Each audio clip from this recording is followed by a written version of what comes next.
without any papel lang ito eh.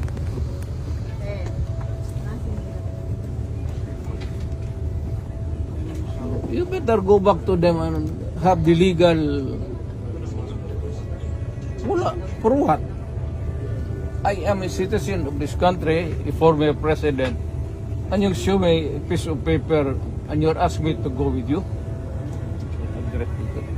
Abogado ka? Hindi po. Ay, tawagan mo yung abogado mo. Tol, si Alex.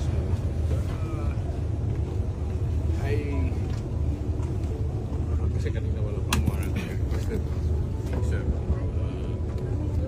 he used to be, sir, also Our upper class. upper class club.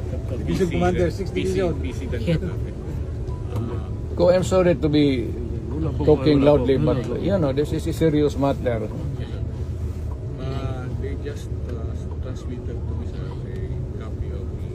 Kanina, sir, nire-request ko na magpagbigyan lang kayo na makauwi sa bahay makakuha ng mga gamit.